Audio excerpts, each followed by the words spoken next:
how to deal with young people. Young people, especially the Gen Y today, the Gen X before them, have extremely different expectations, perhaps to the generation before them. Of course, as Ambassador Yun said earlier, the concerns are immediate. The concerns are about jobs, about economic security, about what they do after they graduate. At the same time, the sort of expectations they have are completely different as well. Instant gratification, immediate results. Information nowadays flows much freer than it did in the past. People get information not by waiting for the traditional news cycle to happen, but in real time, on Twitter, on Facebook, and on WhatsApp. And this is the generation that we have here today. And governments around the world have to recognize that the era of government knows best is over. We have to engage with young people. We have to crowdsource ideas and also what the expectations of young people are. That's what we try to do in Malaysia. We try to engage with young people, not token engagement, not by speaking down to them, not by treating them as kids, but as partners in development. We recognize that they form an important constituent, not just politically, but also in terms of our economic security. We're still a relatively young nation, and in order to harness the competitiveness of the country, we need to be able to draw on the resources of every single Malaysian, and that means drawing on the resources of our young people in Malaysia. Ladies and gentlemen, I'd like to congratulate Dash and StartupMalaysia.org for organizing this workshop in partnership with the US State Department. As a country in transition towards becoming an advanced nation, Malaysia regards entrepreneurial development as an indispensable facet in our plans, and StartupMalaysia.org has an important role to play. It's not an easy thing to organize this event, such a scale and such an importance on the eve of President Obama's visit, and I believe that we'll see more great things from Dash and Startup Malaysia in the future. We're honored to host all of you from across ASEAN to be with us over the next few years as we empower the ASEAN generation to work on projects that will hopefully make a difference in their communities in the areas of education, environment, civic engagement, and economic development. And I think that's the great difference and the great thing that differentiates YSEALI from many, many other youth conferences, in that there's a premium placed on community projects, leaving behind a solid legacy of action and not just discussion and not just talking. Malaysia's own strategic roadmap includes the inclusion of youth leadership and youth leadership development, and YSEALI's ambitions, which is to strengthen engagement between young leaders across the region, corresponds perfectly with our own vision. I believe that your workshop will help our own young leaders, Malaysians who are here today, approach issues existing within our own borders with a better perspective, more cosmopolitan, open, again perspective, and help strengthen the lines of cooperation between our countries as we head into an ASEAN community. I understand that this workshop also encourages young people to work on projects that won't only have an impact on their communities, but also across the region. These projects aim to solve challenges that are common across Southeast Asia, as opposed to ones that solely exist within our own national borders. I believe that this is the way forward in nurturing a better understanding between ASEAN neighbors in the future, as young leaders in this room connect and collaborate in their rise to become the next generation's leaders in our region. In the days to come, you will all find that many of the issues within our countries are similar, from our economic challenges to problems regarding crime, poverty, social ills, trans-border issues, the environment. There will be many opportunities to share solutions, and I hope that the participants here understand that the talks that you will have during the workshop could one day be actualized into regional frameworks, as you will, in the end, hopefully go on to lead your respective governments. The importance of this initiative is to give opportunities and facilitate the growth of potential leaders who may not have ordinarily have the means and access to resources and training on their own. Access to opportunities like this will help you turn your ideas into sustainable action. Ladies and gentlemen, today's young people are increasingly thinking on a more global scale, and the advent of social media is making the world smaller. Bearing this in mind, the ASEAN countries with a combined population exceeding 600 million people needs to take a more regional perspective of our opportunities and challenges and work together to find common ground that can address common problems with common solutions. Just imagine this. ASEAN saw a pre-crisis average growth of 6%. That's 6% without us working collectively, like we will after we usher in the ASEAN community. Imagine what would happen if we did. Imagine what would happen if young people from all across Southeast Asia worked together to solve the biggest challenges that we see in our region today. We might be a small cluster of nations in a small part of the world, but collectively we pack a punch far greater than the sum of our parts. And I think that's one of the reasons why the President is coming to Malaysia and to Southeast Asia this week. Ladies and gentlemen, we often talk about young people being obsessed by their immediate needs, by their immediate concerns, by finding a job, what Joe said earlier. This is absolutely true. But I believe that young people always, when you challenge them, when you challenge young people in many, many different times in history, different generations, they always rise with solutions that go beyond their immediate concerns. They're burning with that sense of idealism, that flame to want to change and make this world a better place. Bobby Kennedy once said, "Some people see things as they are and ask why. I dream of things that never were and ask why not." That's what young people need to continue to ask. How can I make this place a better region? How can I make ASEAN better? How can we bring people together? And how can we realize the potential of ASEAN? I hope that you'll have a wonderful stay in Malaysia, a fruitful workshop, and think about the future of ASEAN together. Thank you very much.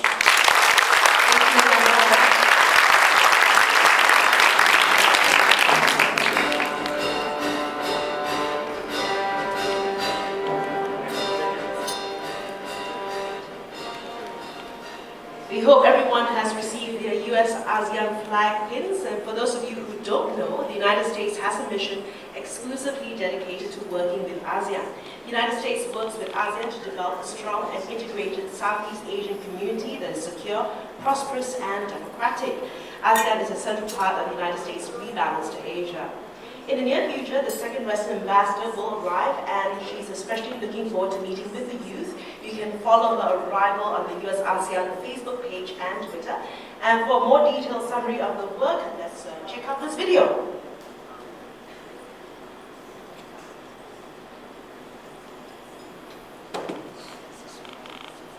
Coming soon.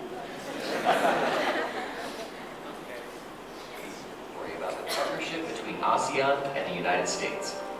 The ASEAN region is home to approximately 600 million people and has a combined nominal GDP that has grown to more than $2 trillion as of 2012, making its combined economy the 8th largest in the world.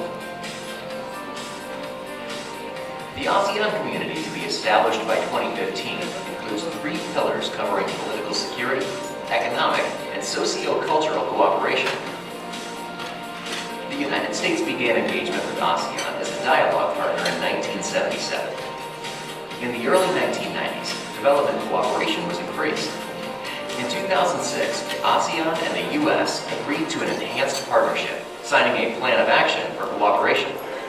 In 2009, the first ASEAN-U.S. leaders meeting was held in Singapore, where President Obama reaffirmed the support for the achievement of the ASEAN community.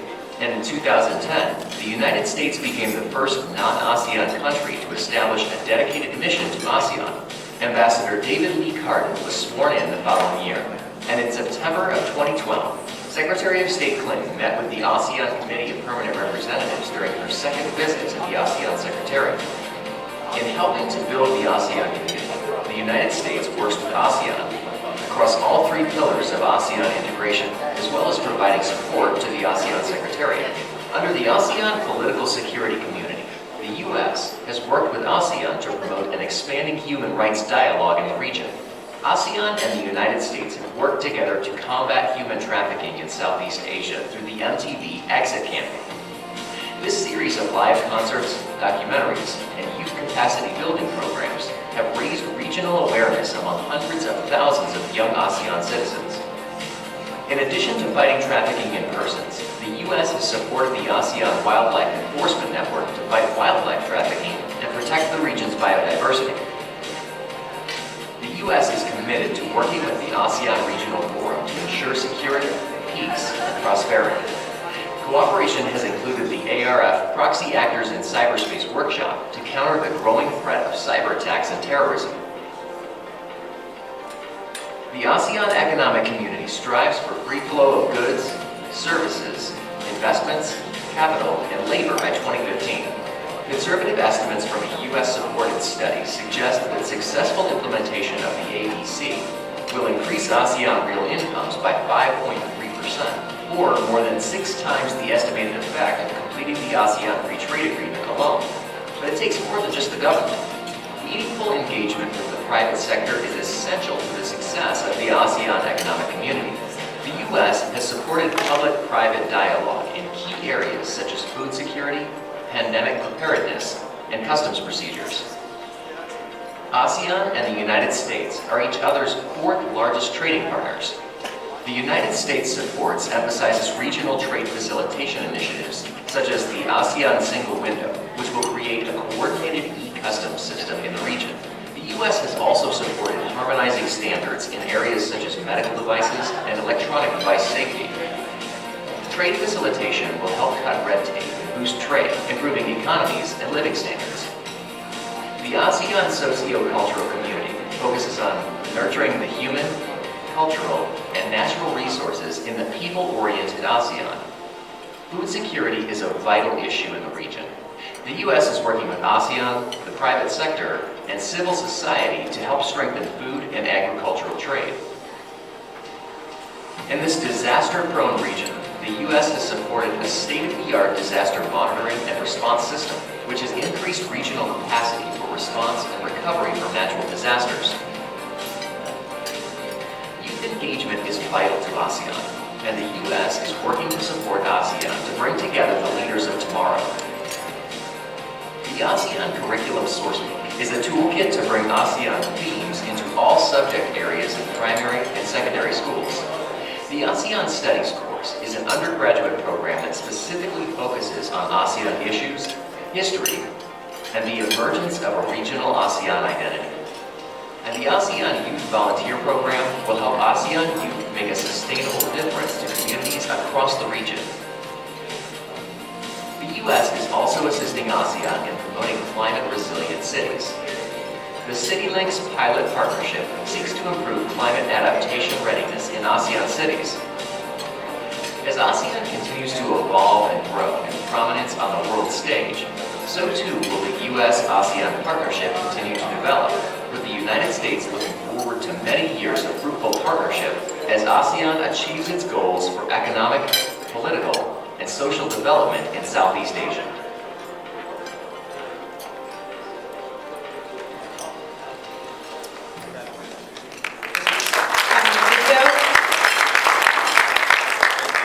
With the population exceeding 600 million people in what is touted as a growth region, ASEAN will have its shares of challenges and opportunities.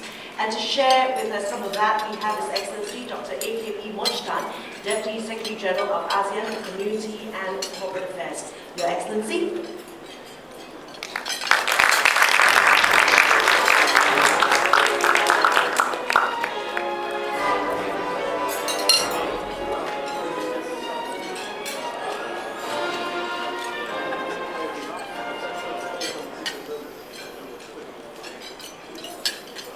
Thank you very much. Honorable Minister of Youth and Sports of Malaysia, His Excellency Pak Hairi Jamaluddin, His Excellency Richard Stengel, Undersecretary for Public Diplomacy and Public Affairs, U.S. State Department, distinguished guests, youth leaders from ASEAN, mentors, friends, ladies and gentlemen. On behalf of the ASEAN Secretariat, I would like to thank the organizers for inviting the Secretariat, the ASEAN Secretariat, to this very exciting event and very important initiative. The Secretary General Lee Luang Min conveys his commendation for this event. Due to prior commitment, however, he is unable to be here, and it is my honor to meet the cream of ASEAN youth leaders represented by the admirable young men and women gathered in this room, and I'd like to take this opportunity to congratulate each and every one of you for making it here. Let me start by underlining ASEAN's objectives. One of the purposes of ASEAN, as stipulated in the Article 1.13 of the Charter, is to promote a people-oriented ASEAN, in which all sectors of society are encouraged to participate in and benefit from the process of ASEAN integration and community building. This highlights a very strong societal focus on ASEAN development, underlining the aspiration and intent to raise the quality of life of the people through participatory process. The call for participation applies for the youth, which is one of the most valuable assets that we have. ASEAN has been hard at work to realize its aspiration and dreams. The ASEAN community journey started more than 45 years ago, when the ASEAN founding fathers signed the Backdrop Declaration on August 1967. With persistence, patience and confidence, ASEAN is seeing its dreams come true. Come 31st December 2015, the economies of the 10 ASEAN member states will be integrated. The ASEAN Economic Community will transform ASEAN into a single market, single production base. There will be free movement of goods, services, and investments, as well as freer flow of capital and labor. Southeast Asia will be an economically competitive region brought about by harmonized standards and regulations in industry, commerce, investment, and other fields. Overall, we can expect a truly connected Southeast Asia, physically, institutionally, and among the people. The way to our dream ASEAN community is laden with challenges, but also opportunities, however. Let me highlight some of the key challenges. The first one is cutting down the regional commitment. Like spokes in a wheel, the entire ASEAN machinery will be handicapped if one or more member states fail to translate their commitment into national legislation, policies, and activities. Member states need to expedite ratification of the various ASEAN agreements and transpose that regional commitment into respective national plan and action. This may entail modifying domestic laws to align national political interests to long-term ASEAN objectives. The second challenge is strengthening inter-pillar coordination. ASEAN needs to strengthen its coordination on cross-cutting issues. For example, climate change and food security issues call for an integrated and multi-sectoral approach. The cross-cutting concerns of poverty eradication, social protection, gender equality, and vulnerable groups should be seen from a holistic perspective.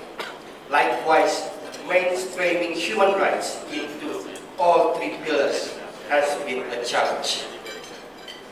The third challenge, as mentioned by the Minister of Youth and Sport, is raising about awareness about ASEAN. Surveys on ASEAN community building efforts conducted in the capital cities of member states in 2012 showed a mixed result. While 81% of those surveyed have heard about ASEAN, 76% do not have clear understanding of what ASEAN does, nor its implication to their lives. There is a need to foster greater awareness of ASEAN to all segments of citizens so they may be better informed and more involved in the community building process. The fourth challenge is intensifying engagement with civil societies. While ASEAN has made some efforts to reach out to NGOs and to broader civil society, ASEAN is still largely perceived as government-driven. ASEAN's vision for a people-centered ASEAN calls for a more inclusive approach, embracing and involving all sectors of society to participate in and benefit from the processes of ASEAN integration and community building, including the youth. The fifth and big challenge is narrowing development gap. ASEAN is diverse, not only in the political, cultural, and social landscapes of its member states, but also in economic realm. Significant gaps exist between the advanced and developing members as well as within individual countries. We have many people living in first world standards while many others barely get by. This is true in terms of mobility as well as access to education, health, care, and livelihood. As such, narrowing development gap remains as one of ASEAN's fundamental reasons for its existence and a challenge that must be addressed with urgency. Now, amidst these challenges, what are the opportunities for the youth to contribute to the ASEAN community building processes? Let me share with you some key opportunities, and I would like to share 4 of them as follows. One is youth leadership development. The ASEAN community building process is like a marathon without a finish line. We must simply endure and continue to push forward. In the years to come, we continue to require a pool of strong, forward-looking ASEAN leaders who will be the next torch-bearers and sustain our gains in the future. Now it's the time to engage youth groups, harnessing their leadership skills and enabling them to become champions for politically cohesive, economically integrated, and socially responsible ASEAN community. By training a generation of competent youth leaders now, we are ensuring that the implementation of ASEAN community at the regional and national levels will be in good hands. For this reason, I wish to express our appreciation to the governments of Malaysia and the US for taking the initiative to promote youth partnership in ASEAN through this YSEALI program. The second area of opportunity is youth-led awareness promotion. As I said, around 60%, about 76% of those surveyed do not know actually what ASEAN do and the benefit of ASEAN for them. Now, on the other hand, we also know around 60% of ASEAN populations today are under 35 years old. We know that many in this age bracket rely on their peers for information, and this makes our young people an important force for promoting awareness about ASEAN. With the new young people, generation of young people being more educated and technologically savvy, the youth of today are in a vantage position when it comes to stimulating strong commitment of their fellow youth in ASEAN's community building efforts. I therefore urge the youth leaders in this room to take an active role in raising awareness about ASEAN and encourage others to participate in our community building efforts. This is something you can start through social media or through interpersonal communication platforms. The third opportunity is youth volunteerism and participation. The ASEAN community building would benefit from broader participation by all stakeholders, including the young generation. ASEAN youth, therefore, must be bold and seize the opportunity to make greater and visible contribution to the ASEAN community building process. Volunteerism and community participation are potential avenues to realize this. For example, Youth volunteers can initiate or take part in community-based projects related to humanitarian work in disasters, sport events, cultural revival projects, home care for the elderly, or educational campaigns. This way, the young people can nurture a sense of truly caring and sharing community, which is the bedrock of ASEAN, where ASEAN stands.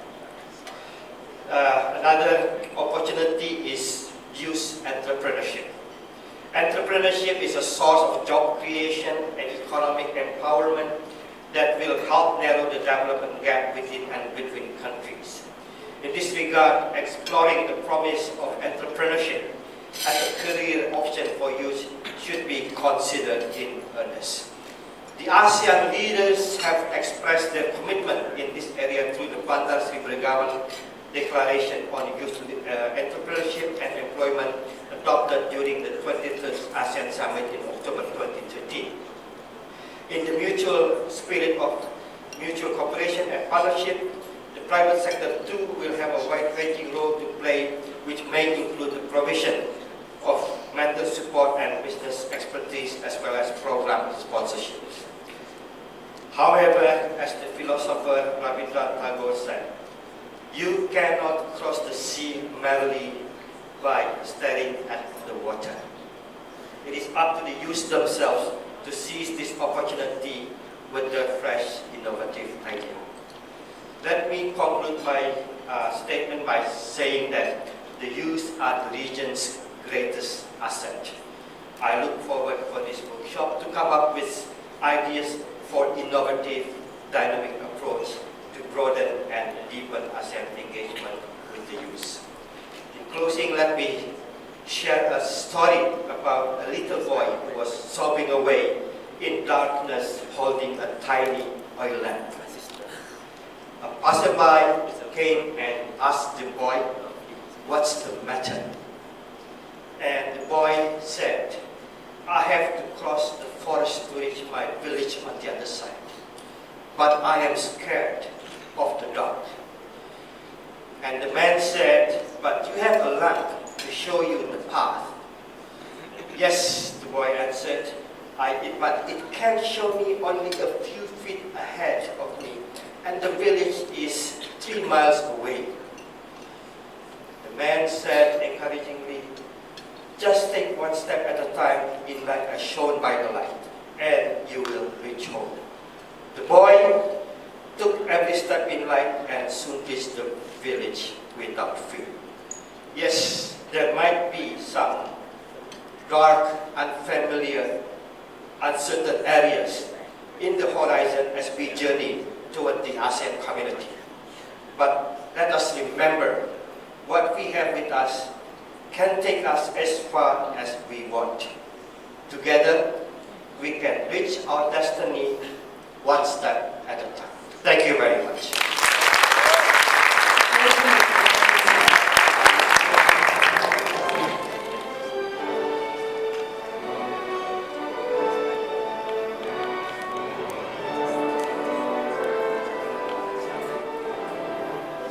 And now, ladies and gentlemen, I'm pleased to introduce the U.S. State Department's Undersecretary for Public Diplomacy and Public Affairs, Mr. Richard Stengel. As Undersecretary, Mr. Stengel leads all Department of State Public Diplomacy and Public Affairs engagement. He oversees the Bureaus of Educational and Cultural Affairs, International Information Programs and Public Affairs, and the Center for Strategic Counterterrorism Communications. Before assuming his position at the Department of State, Richard Stengel was the managing editor of Time magazine. Between 1992 and 1994, Mr. Stengel worked with Nelson Mandela on his autobiography, Long Walk to Freedom, and served as associate producer of the 1996 Oscar-nominated documentary, Mandela. Mr. Stengel received an Emmy Award in 2012 for his work as executive producer on the Times documentary, Beyond 9/11, Portraits of Resilience. Please join me in welcoming Undersecretary Stengel.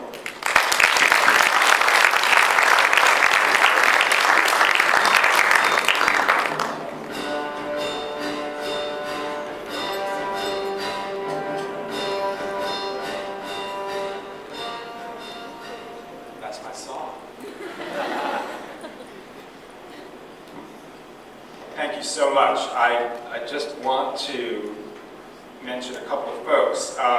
Minister Kyrie, who you saw tonight, is a dynamic young leader himself. I believe he's only 3 years older than the cutoff for YSEALI, so you guys better get going.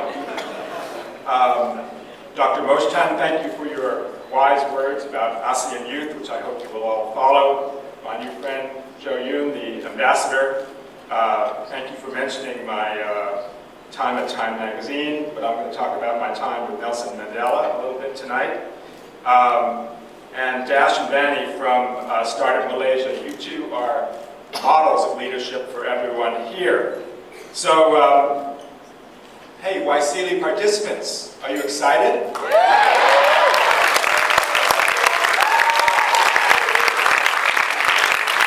You're going to meet Barack Obama.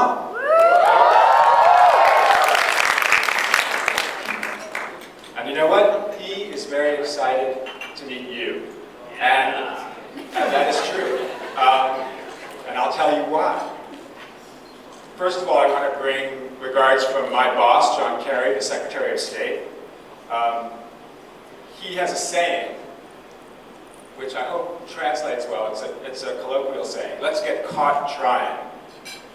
And that's sort of short for let's get caught trying to change the world. And it's a recipe for leadership, because that's what all of you are doing in ways large and small, which is changing the world for the better. Now, my boss's boss is Barack Obama, and he is on a trip to Asia, as you know. In Japan the other day, he mentioned that America has always been and always will be a Pacific nation. He himself has deep roots in this area. Of course, being raised partially in Indonesia, in Hawaii, which is a Pacific nation almost by itself. And he has been the leader of the rebalance to Asia. I know he realizes and understands the importance of ASEAN. That is why he is coming on this trip. To remind people that more than half the people in ASEAN are under the age of 30 is just a truism. And to say that we need to talk to youth, to me, is missing the point. Youth is not the future, youth is the present. You are the present. In fact, when I was 30 years old, I thought I knew everything. And now that I'm almost twice that age, I realize I was right. I did know everything when I was 30. The problem is people my age don't trust you guys when you're 30. So, I wanted to take this opportunity because